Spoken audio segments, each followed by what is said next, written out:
We're going through 7 stumbling blocks to spiritual success. See, I'm getting better at it already. This morning we're going to talk about wrath. Vengeance is mine, saith the Lord. I will repay. But most of us aren't happy with that arrangement. There was a little 10-year-old boy who was pushed in the mud by some bullies on his way home from school. And when he got home, he was in tears and all covered with mud, and he told his mother what happened, and he said he was going to get him back, and she said, "Oh, no, that's God's job. It's God's job to mete out vengeance. You wait and let him do it." And the little boy said, "All right, then I'll give God till Saturday." Wrath is the one deadly sin that we all try to justify. Perhaps there are even times when wrath is permissible. A man comes home and finds his wife in bed with another man and shoots them, and we say, well, that was a crime of passion. A young girl is raped, and the rapist gets off free from charge. He's let go, and on his way out of the courtroom, the girl's mother shoots him, and we say, well, who wouldn't have wanted to do what she did?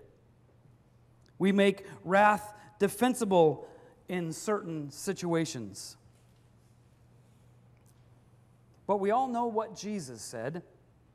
Anyone who is so much as angry with a brother or sister is guilty of murder. Man, this Jesus guy is hard to hear.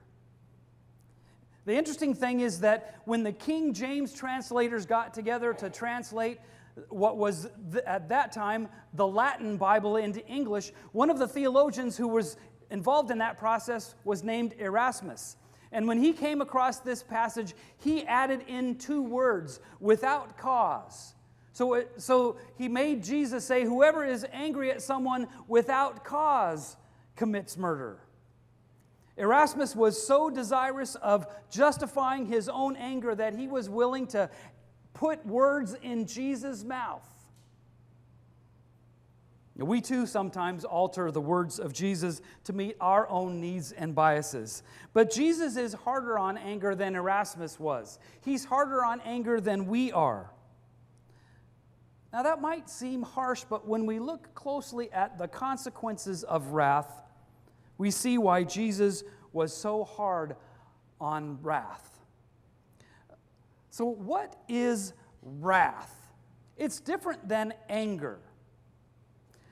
Wrath is acting on an emotional response to perceived injustice. Something bad happens to you and you lash out in response.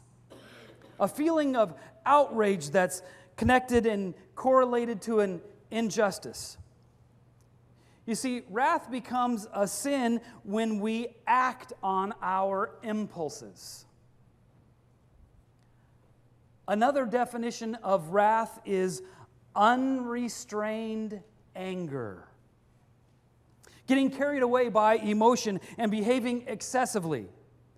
It's like road rage on the freeways. Well, of course I shot the guy. He cut me off. Just in case you didn't get it, that's unrestrained anger. Perhaps the most prevalent place that wrath exists is in the home. Because in the home, we act a little differently than we do out in public, and some of us even believe we have the right to act however we want in our homes. The problem is that unrestrained anger or wrath in the home can have dangerous consequences. Some seem to think that it's okay in your own home, but it's not. I know, and you know, the tragedies that result from wrath in the home. Well, so what are the consequences of unrestrained anger? I think there's 2 of them that we can look at this morning. First, anger creates the desire for vengeance. For many of us, our motto is, don't get mad, get even. Unrestrained anger stimulates an uncontrollable urge to fight back. Wrath longs to see the evildoer writhe in pain for their crimes. But getting even is not a healthy response to anger. I think there are 3 things that vengeance does to us that are unhealthy. First, when we extract vengeance, we become diminished. We become diminished. Vengeance cheapens us and diminishes us. There was a missionary in Central Africa in the 1940s who was serving in a country that had an incredibly evil dictator. And yet this missionary was being very successful in his missionary work, and thousands of people were converting to Christianity. And though the dictator was evil, he wasn't stupid, and he saw what was happening in his country, and he reached out to this missionary because he figured, I better get in good with this guy. So he contacted the missionary by letter, and he said, look, you're doing such wonderful work. I want to build for you a medical facility that you can continue to do your missionary work in. And the missionary wrote back a letter that said, there is no way I would accept even a single dollar from you. I'd rather you spit in my face. Now, while the missionary extracted some vengeance for what he saw as the evil of this dictator, the people said, wait a minute. We could use a hospital to take our sick folks to. Why are you turning down that money, even if it comes from the evil dictator? And it wasn't long before this missionary's work had become so diminished that his church called him home because he was not effective anymore. Instead of getting even with the dictator, he looked petty and lost the respect of those he was trying to serve. Vengeance makes us diminished. And secondly, we become disillusioned. Our acts of vengeance are never enough. There was a man in Texas whose daughter was raped and murdered, and the man was caught, and he was tried, and he was given the death sentence, and the father asked to be present at his execution. And after the execution, he was met outside by some reporters, and they asked him if he felt like he got justice. And the father said, I wanted him to suffer more for what he did. Death was not enough. Vengeance brings a hollow victory. We can never get enough vengeance for what's been done to us. Gandhi was asked what he thought about the law of an eye for an eye and a tooth for a tooth. And he said, well, that would leave us with a world full of blind and toothless people. Vengeance makes us diminished. It makes us disillusioned. And thirdly, and perhaps most shockingly, vengeance causes us to become diseased. There's increasing medical evidence that those who are obsessed with vengeance suffer a much higher incidence of arthritis, asthma, and heart disease, along with a raft of psychological disorders. The emotions vengeful people experience can cause chemical changes in their bodies, which can have dire consequences on their body and their mind. Now, I want to offer a disclaimer. Not all disease can be traced to unrestrained anger. But I do believe that unrestrained anger always causes us to be diseased. It destroys us. Unrestrained anger leads to vengeance, and unrestrained anger is often the root cause of depression. Some people handle their wrath not by lashing out at others, but by suppressing it.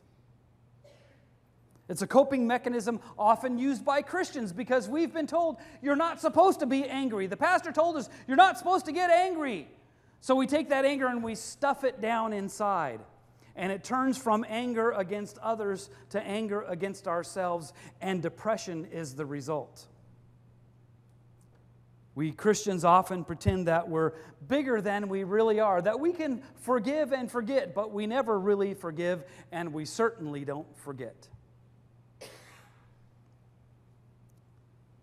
Psychologists tell us that the most likely response to suppressed anger is depression. Do you know if you are a 35-year-old woman in America, you are 5 times more likely to experience depression than a man of your same age? That's because society tells women, you're not supposed to be angry. You're supposed to be happy and joyous and lovable and all that stuff. And so women are taking their anger and they're stuffing it inside, and it's killing them. Some psychologists say you're supposed to express your anger. You're supposed to let it out. I disagree. I don't know about you, but I'm always angrier after I pitch a fit than before I pitch one.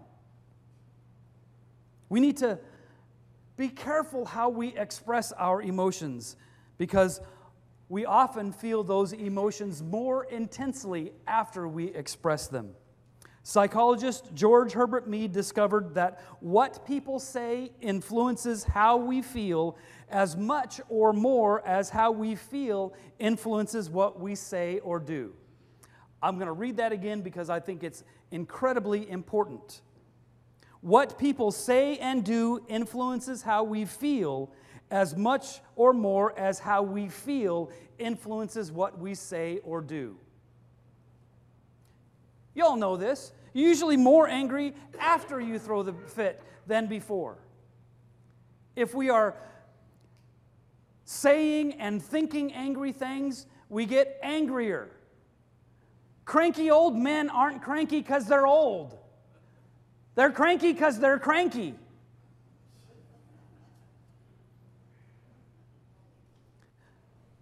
Unrestrained anger will destroy us. So how do we overcome unrestrained anger? James, who was the brother of Christ, wrote that fabulous book, and in it I think he has one of the most amazing sentences ever recorded in the history of humanity. And if we could just memorize that one verse in the book of James, we would not only be much better Christians, we'd probably be much better people. He gives us 3 steps to overcoming unrestrained anger. Step 1, be quick to hear. Make sure you get the whole story before you fly off the handle. Make sure you understand the whole situation before you decide to have a response. Sometimes I don't know how it could ever be possible, but sometimes our assumptions just might be wrong. And if we take the time to listen to the whole situation, we might have a better handle on how to handle it. The old saying goes that fools barge in where angels fear to tread. It's because the angels got the whole story. We're most often made to look like a fool when we don't get the whole story. And when we shoot off at the mouth, we usually shoot ourselves in the foot because the mouth is usually where the foot is. Am I going too fast for you?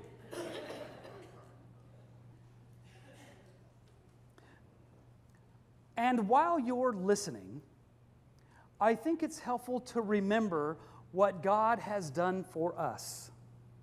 While you're getting the whole story, reflect a little bit on the story of your forgiveness.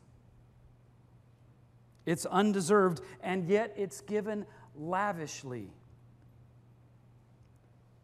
Step 1, be quick to hear. Step 2, be slow to speak. When anger overtakes us, we should take time to reflect. Count to 10. I don't know about you, but 10 usually isn't enough for me. Take a minute and think about the whole situation. Think about your response. After you get the whole story, and then take a look at the big picture, you might find that things aren't exactly as your initial thoughts.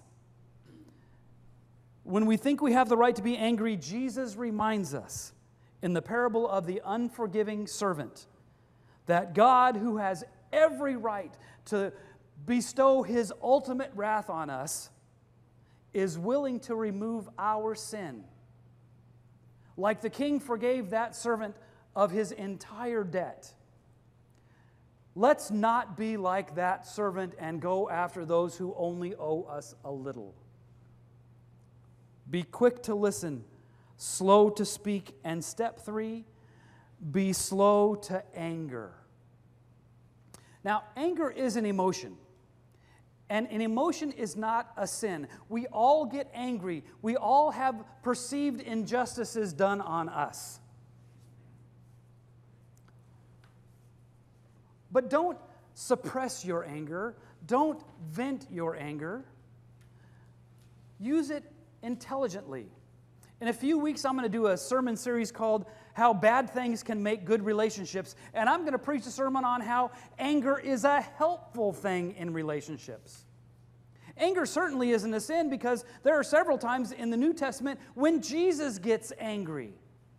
And the Old Testament is full of the times when God gets angry. Anger is not a sin, it's what we do with our anger. Remember, expressing an emotion makes us feel that emotion more intently. So instead of doing things in your anger, be quick to listen, slow to speak, and become angry slowly. Remember, if you do loving things, you'll feel more loving. If you do kind things, you'll feel more kind. Jesus said, love your enemies. Man, this Jesus guy is hard to follow. But he's also very forgiving. You see, wrath is destructive. And not only to those around us, but it's self-destructive as well. When we practice unrestrained anger, we not only destroy those around us, we can even destroy our own health. Wrath motivates us to do things that are inconsistent with our Christian values. Instead, convert your anger to love. Be quick to hear the word of God. Be slow to speak your words of anger, and convert your anger to love. And you will be able to overcome wrath in an amazing fashion. And the positive side effect is you'll be a healthier person too.